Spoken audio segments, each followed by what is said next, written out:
और उसका शिलान्यास करना है।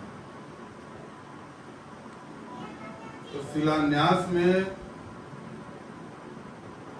गृहारंभ में शिलान्यास को गृहारंभ भी कहते हैं। तो गृहारंभ किस महीने का सबसे अच्छा होता है और गृहारंभ किस दिशा से करना चाहिए, किस दिशा से सबसे शुभ होता है?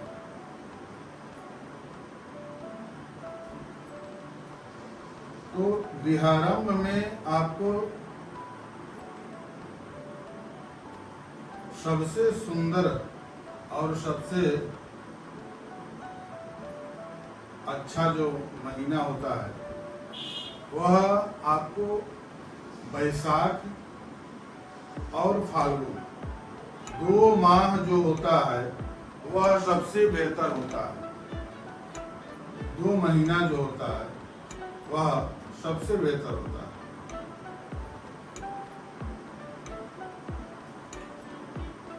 और श्रावण और कार्तिक यह जो 2 महीना होता है यह मध्यम होता है। इस 2 महीने में जो भी आप गृह का आरंभ करते हैं, शिलान्यास करते हैं, तो इसमें ये जो महीना होता है यह मध्यम होता है और बैसाख महीना और फाल्गुन महीना यह उत्तम होता है।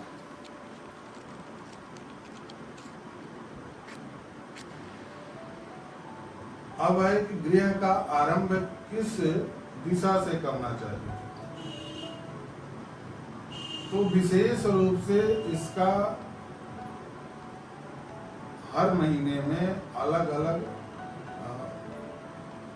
कोण का वर्णन है कि इस समय इस कोण में करना चाहिए।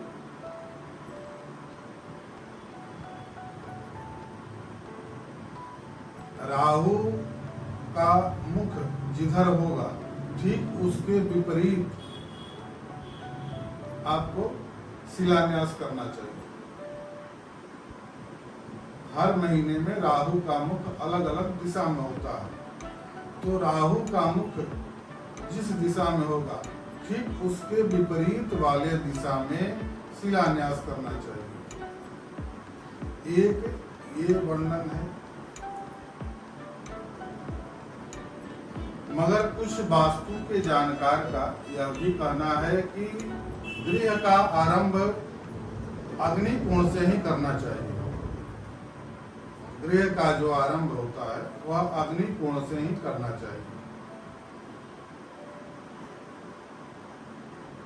अब आपको कुछ उसका जब गृह का आरंभ करते हैं और उसको खोदते हैं, जब मिट्टी खोदते हैं तो उसमें से जो कुछ सामग्री निकलता है उसका भी एक शुभ अशुभ फल होता है।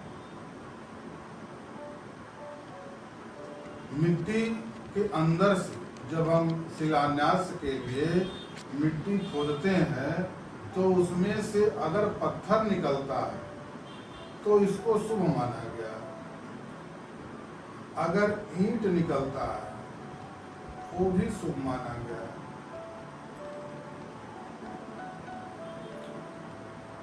और अगर उसमें से लकड़ी निकलता है तो यह शुभ नहीं। अगर कोयला निकलता है या काली कोई वस्तु निकलती है तो यह बहुत ही अशुभ होता है।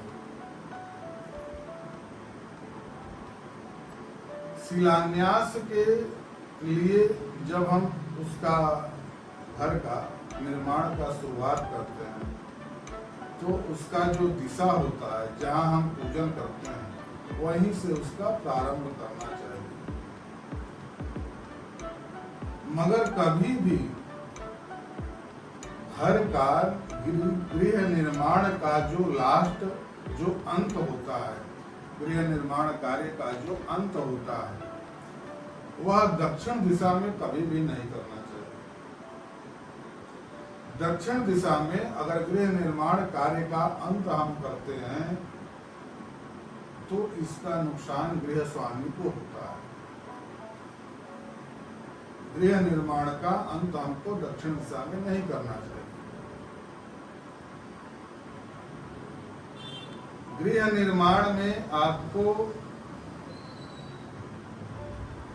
इन सारी चीजों को ध्यान रखना होगा।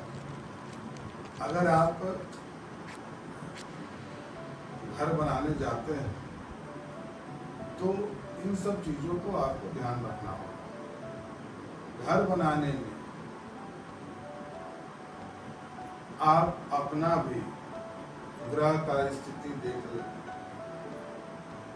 ग्रह का स्थिति अनुकूल हो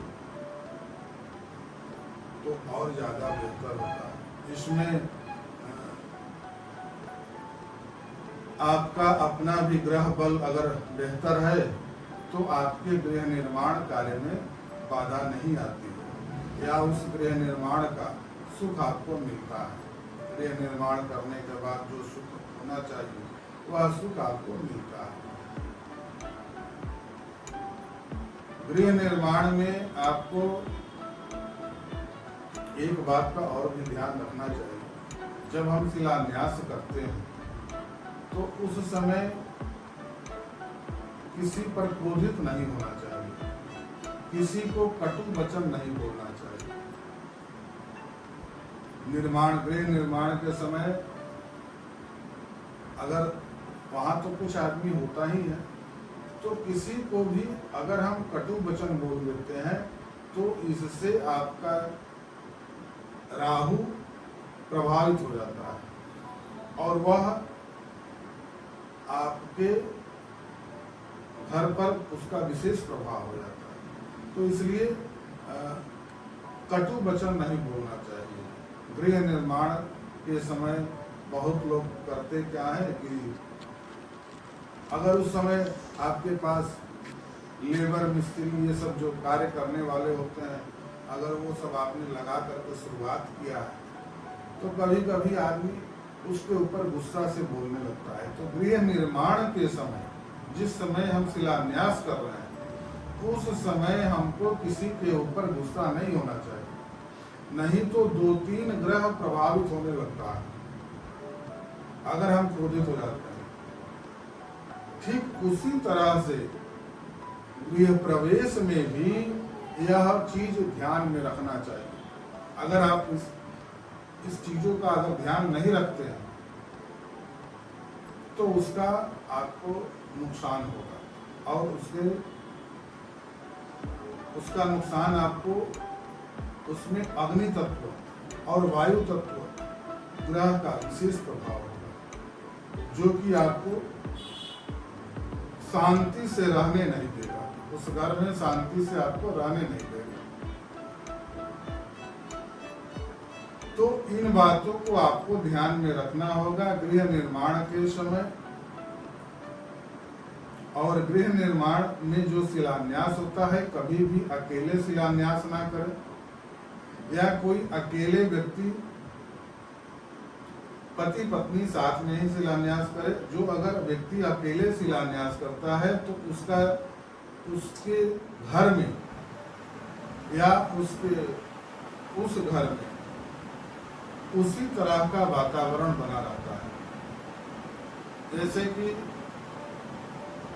एक जगह पर वर्णन किया गया है कि किसी भी देवता का जो देवता का ध्यान मुद्रा में अकेले फोटो, वह फोटो गृहस्थ वाले जीवन के जो व्यक्ति हैं उनको नहीं रखना चाहिए। जिस देवता का ध्यान मुद्रा कोई तस्वीर है वह नहीं रखना चाहिए। जुगल जोड़ी का ही तस्वीर आपको रखना चाहिए और उन्हीं का पूजा करना चाहिए। तो इसलिए गृह निर्माण के समय, शिलान्यास के समय या गृह प्रवेश के समय कभी भी अकेले यह कार्य नहीं करना चाहिए, इसका भी आपको प्रभाव पड़ता है।